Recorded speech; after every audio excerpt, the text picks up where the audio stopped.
اچھا یزید نے اتنا بڑا ظلم کیا، اتنا بڑا اسٹیج سجایا، کسی طرح اقتدار مل جائے.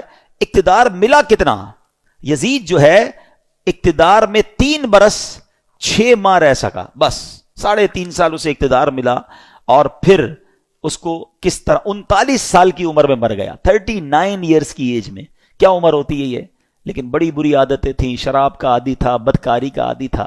ایک رومی لڑکی سے اس کو عشق ہو گیا.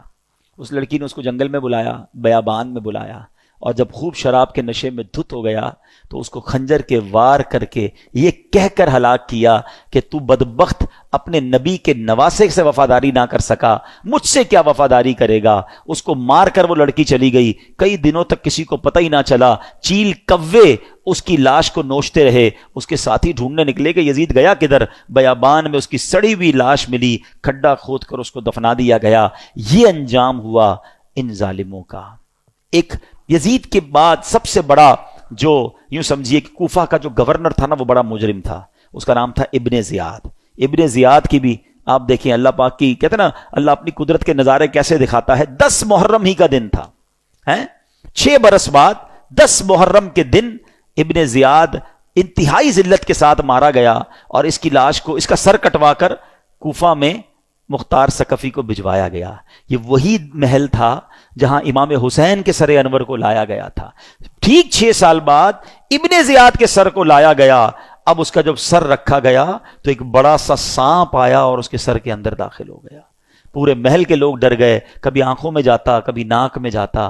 تو میرے پیارے اسلامی بھائیوں، یہ واقعات ان یزیدیوں کا انجام ہمیں بتاتا ہے کہ ظلم جو ہے نا وہ زیادہ دیر نہیں چلتا ہے. اگر دنیا میں آج بھی کوئی ظلم کر رہا ہے، کسی کا مال دبایا ہوا ہے، کسی کا حق دبایا ہوا ہے، کسی کی زمین پہ قبضہ کیا ہوا ہے، کسی کو ویسے ہی ڈرا رہا ہے، وہ یہ نہ سمجھے کہ یہ پائیدار ہے. ظالم کا انجام جو ہے نا وہ بڑا ہی عبرتناک ہوتا ہے. پھر دنیا تماشا دیکھتی ہے، اور مظلوم جو ہے اللہ اسے ترقی دیتا ہے. ظالم ہونا یہ یزیدی طریقہ ہے، مظلوم ہونا یہ حسینی طریقہ ہے. کبھی ظلم ہو بھی جائے نا تو ظلم کا بدلہ ظلم سے نہیں دیا جاتا. اس نے ہمارے بندے مارے، ہم اس کے بندے مار دیں. آج کل یہی ہو رہا ہے، دشمنیاں چلتی ہیں. ہمارے یہاں نہیں تو کبھی قبائلی علاقوں میں چلے جائیں. ہمارا جب دورہ ہوتا ہے بلوچستان میں اور اندرون سندھ میں تو پتہ چلا وہ خاندانی اور قبائل کی لڑائی چل رہی ہے. انہوں نے ہمارے بندے مارے، اب ہم ان کے ماریں گے. اسی چکر میں زندگیاں گزر گئیں. ختم کریں ان چیزوں کو. ظلم کرنے والا کبھی کامیاب نہیں ہوتا. اللہ مظلوم کے ساتھ ہوتا ہے، مظلوم کی دعا سنی جاتی ہے.